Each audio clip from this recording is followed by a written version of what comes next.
What's good? Right now, I want to say I'm burning up. I am on fire. I'm on clean fire, boy. Today, we're talking about something that I've been wanting to do for a minute. Monster Hunter versus God Eater. You guys are like, hold on, Yaya. Hold on, Yaya. You can't even compare these two games. It's not even cool to compare these two games.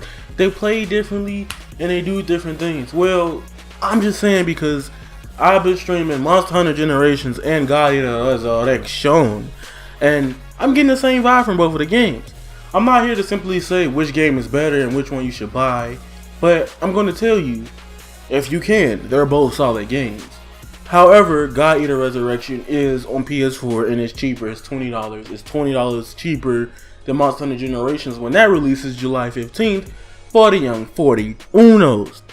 Alright, so I'm going to say this. If you take offensive to me saying weeaboo or anything like this, don't get mad at me. It's just that's the easiest way to explain it in my brain right now, and it's hot as hell. So, first off, I'm starting with God Eater Resurrection. I didn't get into God Eater Resurrection. I done played about a good 4 hours of God Eater's Resurrection, and the gameplay is really solid. It's really fun, and it's really fucking unique. I mean, like, geez, I didn't think I would have had this fun with a PSP port to PS4. Same thing as when I first played Monster Hunter on the PSP and played Monster Hunter 3G on Wii U. I didn't think it was going to be that spectacular. However, I would like to say that Monster Hunter is strictly one of those games that are really good. However, as of right now, I'm still at the beginning of Monster Hunter versus Generations demo versus God Eater Resurrection.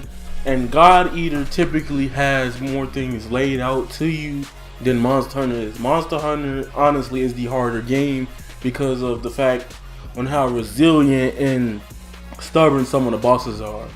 I'm fighting a level 1 great dinosaur, and it takes more hits to kill that in that respective game versus in God Eaters to kill a normal origami. An origami can be taken down faster because each player both have a weapon that can shoot and a weapon that can attack physically, and all of them do different damages. In Monster Hunter, however, I don't really know about this in God Eater. In God Eater, when you have a teammate, you don't get hit by their attacks. Usually I play with Elusive Shade, Static Stick, and Anime Analyst. And bottom line, what I'm trying to say is that I'm a bow user. If I'm aiming at the monster and they're hitting them and I'm shooting the bows, I can hit them and stop them from comboing, making it really hard for us to accumulate damage on the boss faster, thus making it flee from battle more times than other than any other game. I do want to say that God Eater, however, is not as immersive to me as Monster Hunter is. Monster Hunter, it has this open world type feel.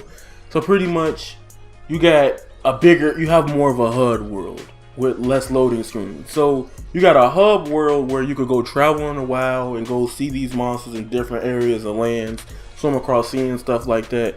God Eater Resurrection doesn't have that really. It has this straightforward system that I love. I like having the ability to go straight to this place and out of there at the same time. You get what I mean? So both games have unique perks and differences.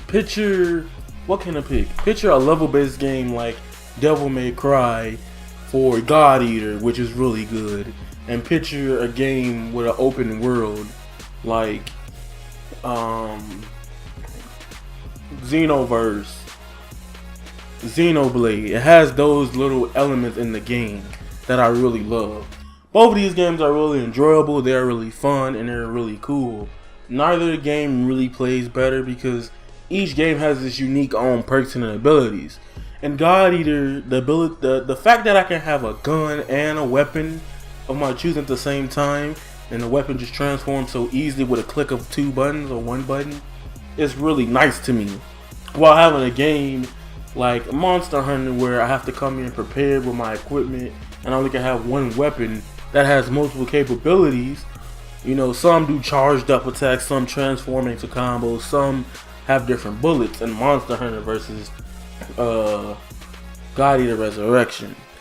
Both of these games are fun. Bottom line, the only part that I probably would give to Monster Hunter, God Eater over Monster Hunter, is that Monster Hunter's story is kind of okay, whatever, yee dab it out Saitama, and Guilty Gear has a more tacked on story that builds up with the characters more.